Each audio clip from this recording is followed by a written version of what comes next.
The major events in the galaxy which have shaped mankind's history. A brief cosmology of events leading up to the now. 350,000 BC. Fear-based ego contamination spreads through this universe like a wildfire, eventually contaminating even to the base levels of eternal verities in the creator laboratory. Mass sentience degenerate into a mass of arrogant, violent rebels who begin to use their intelligence to develop destructive weapons and mind control technology. 300,000 BC, beings within this life wave corrupted their knowledge and take it to the extreme by trying to fuse science with sorcery in collaboration with fallen verities. Strange genetic spawns are formed by sorcerous scientists who are intent on playing God. These beings become the drone army. Spiritual circuitry is severed in this sector of the galaxy.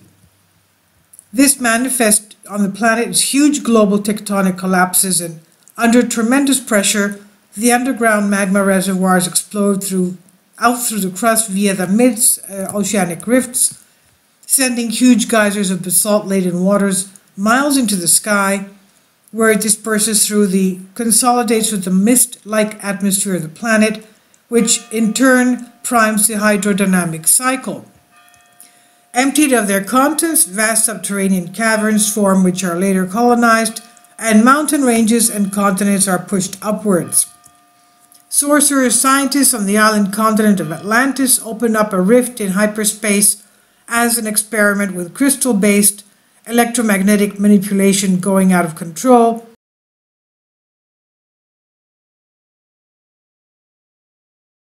Kindly support my Patreon account since YouTube has again demonetized my YouTube channel. The daily posts are 5 videos daily, and they are totally different from what I have on my YouTube channel. Thank you so much for your support and that you find all my content so interesting. You'll find the Patreon account details in the description box below. So the Atlanteans opened up hyperspace. Things went out of control, releasing electromagnetic subspace fallout for thousands of years to come. And these Atlanteans tried to escape the global cataclysm by taking refuge in the underground caverns below the east coast of North America and elsewhere. And we have also recently found articles saying that they also left Earth to escape to save themselves. Now, many, however, perish from suffocation, starvation, or from drowning as their bases are flooded. We're talking about one of the past floods. 250,000 BC, ET alchemists choose Earth as a base for which, working under the direction of the fallen deities, they genetically engineer a race of reptilian humanoids using a reptilian and/or saurian DNA base. And these reptiloids, some of whom have been fused with humanoid and other strains of DNA, get out of control again and rebel. Fallen angels, astral parasites, poltergeists incarnate. These creatures successfully attempt to assimilate, absorb, integrate their physical nature into their own beings. Some remain physical and migrate into existing underground caves, whereas others are phased out of the third dimension from time to time. These reptilian poltergeists, or weird Dracs, possess powerful world leaders in order to assimilate their physicality, creating a tri-symbiotic being, a virtual perversion of nature, part poltergeist, reptilian, human, all integrated or superimposed as one entity. Now we're talking about, of course, Nephilim. Many of these remain on the surface of the planet, developing methods for blending in with the human population, molecular shape-shifting, technotic projection, laser hologram, superficial biophasing, and whatever else. Several of these escaped to Antarctica at the time, a semi-tropical continent developing powerful empire. 200,000 BC, the center of human civilization is a lush kingdom in the Gobi Desert region of Central Asia. The Gobi Desert is today an area of China, as we know. but blue-eyed, blonde-haired humans in alliance with a tall humanoid branch known as the Nephilim waged war against the reptilian empire in Antarctica. The Gobians, in a desperate measure to defend their infiltrated and threatened society, used an experimental superweapon, a cobalt warhead perhaps, against the Antarcticans, and the explosion knocks the planet off its axis alignment and sends most advanced cultures back into the Stone Age, except for those who escape underground in order to maintain their scientific continuity. Now, when the planet stabilizes, the poles shifted, the Gobi begins to turn into an inhospitable desert, burying the remains of the pre-Nordic kingdom under tons of sand, and Antarctica is turned into a frozen wasteland, which in turn buries the remnants of the reptilian empire into tons of ice. Woolly mammoths in Siberia frozen solid almost overnight. With their main center of power shattered, reptilian forces and secret outposts all over the planet band together and are forced to take refuge within huge cavern systems that had been discovered underground, which remained intact. These multi-leveled hydrothermal caverns became their new abode, especially a massive underground system centered below the general region of Nepal, stretching from Benares, India, to Lake Manasarovar in Tibet. Many of the former Gobi Nordics also escaped underground into recently discovered cavern systems below the general region of Mongolia and Central Asia. As with the reptiloids, the Nordics carefully conceal the entrances to these underground realms in order to protect themselves from unwanted intruders. Lower down, the reptilian and Nordic cavern systems intersect, leading to inevitable underground conflicts between the two superpowers.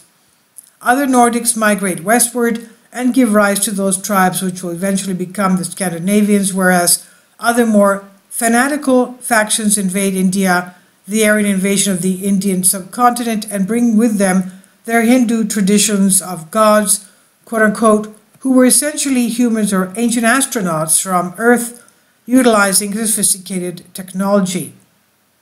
The reptilians and their underground snake world also appear in Hindu traditions, which refer to the reptiloids as the Nagas, a subterranean race of space-faring reptilians who are very menacing to the human race. Also, ancient Vedic texts from India record accounts of strange machines, mercury-powered airships and vimanas, and even nuclear warfare resulting from the technology that the Nordics brought with them during the invasion of India. 150,000 BC, the Nordics underneath the Gobi region within the Agarthi kingdom as the capital Shambhala the Lesser, and the reptiloids underneath the region of Nepal, the seven-leveled reptilian underworld of Patala, with its capital Bogavita, continued to wage a species war against each other, first within the caverns of Asia, then within the caverns of the Americas and other continents, then a war for domination of the air, and finally taking their conflict to the moon and even Mars. 100,000 BC. The Nordics reptiloids of the SOL system, land of Terra, Earth, Shan, discover hyperspace travel. America would discover how to manipulate hyperspace much later during the Philadelphia experiment, only 40 years following the Wright brothers' first heavier-than-air flights. Accessing hyperspace is relatively easy. The problem comes with trying to manipulate hyperspace without tragic and dangerous side effects. Over the next 70,000 years, a large segment of the galaxy and several dimensions are colonized due to the advent of instantaneous interstellar and interdimensional travel. Life forms on Earth have succeeded in breaking out of the cradle. In most cases, the masses of the planet have been intentionally kept in technological darkness and poverty, especially by the more malevolent starfaring groups, in order to provide a constant supply of slaves, biogenetic sources, resources for various alien groups which had their original genesis on planet Earth. All throughout history, regular brain drains have recruited the most intelligent minds that the surface of the planet had to offer, these being initiated into secret societies which operate underground off-planet or in other dimensions. The warlike masses of planet Earth who were considered a potential threat to the interventionists and non-interventionists alike, are manipulated into a long-range plan of eco-political servitude, and the malevolent aliens are terrified at the prospect of the Nordic-backed open or free society on planet Earth breaking out of the planetary cradle and thus threatening their galactic empire, and the benevolent aliens are fearful at the prospect of Draco-backed controlled societies such as Nazi space forces being used as mind control warriors to fight the Draconian galactic battles for them. Now, on Earth, these atrocities were being carried out by a third faction, the Astarte or Ashtar cult, nothing to do with Ashtar Command, based in Egypt in the desert of Giza, and this cult, which much later had close ties to occult societies, elements of conventional religiosities, international bankers, controllers of the planet,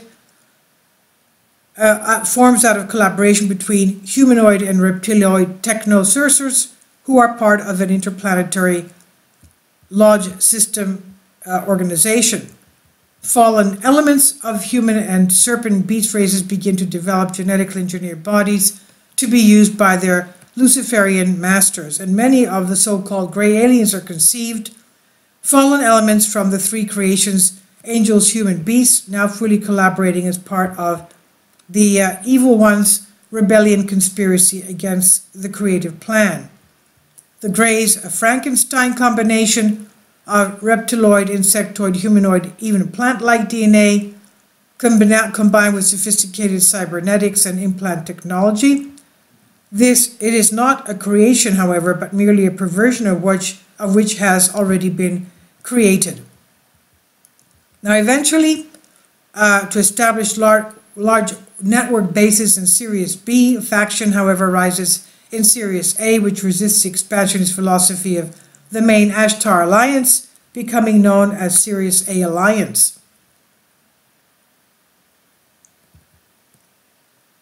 So, the next 1,000 years sees Ashtar Collective largely influential due to infighting and internal sabotage, and over time, though, the integrity of the collective was reestablished, leaving this group the more foremost authority in the galaxy. 50,000 BC, a sudden surprise attack, the Alpha Draconian Empire destroys 3 Nordic colonies in the Lyra region. Many other planets were ravaged during these Lyran wars, known as the Draco-Board Collective. The first thing they did was subtly infiltrate all strata of society, using implants to exercise mind control. And then they systematically wrote the collective soul matrix, assimilating populations into their group memory complex. This is exactly what elements of collective are attempting to do in various areas. So if you look around, you'll see more and more people there that are just not home. Now, many world leaders are totally under control of dark forces. And when this system was assimilated, a group who were not susceptible to these primitive forms of mind control came to this system, establishing an outpost of the Syrian High Command, and the role has been education and peacekeeping ever since. So, Vega Lyra escapes destruction, able to put up a defense, receiving some of the surviving refugees from devastated worlds, and the Hyades and Andromeda constellations, necessarily Andromeda Galaxy, are colonized as several worlds within the antimatter universe. 32,000 BC, the Nordics in Rigel, after massive infiltration by Draconian forces, wage conflict against reptilian and grey forces. The surviving Nordics forced out of the Orion open cluster, taking refuge on the Jovian moons of Sol in Sirius A and in Pre-Scion. And other humanoids flee to the other Orionite systems, yet because of their close proximity to the Central Empire, must capitulate much of the sovereignty of the Draconian collective. 18,000 BC, the Orion cluster now full control by the United Worlds of Orion, which in turn serves under the authority of the Alpha Draconian Empire. 10,000 BC, core systems of the Draconian collective include Alpha Draconis, Regal Orion, Epsilon Bootis, Zeta 2 Reticuli, and the core systems of Ashtar Alliance Sirius B, Arcturus, Aldebaran, and Altar. Core systems of the United Federation include Taygeta Pleiades, Tau Ceti, Vega Lyra, and Pre-Scion. And to better understand these three networks, you could say that the United Federation's main focus is on spiritual development, whereas Ashtar Alliance is on intellectual advancement and development of ideal of Christed civilization, and the Draconian on material conquest. So we live in a universe of spirit, mind, and matter. The important thing to remember is to ensure that spirit dominates over matter rather than the other way around. And this I read for you from Humans Are Free. It's a very long article if you want to read the rest of it. And it's from Exopolitics Hong Kong and Biblioteca Pleiades. Please leave your comments and thank you for your support.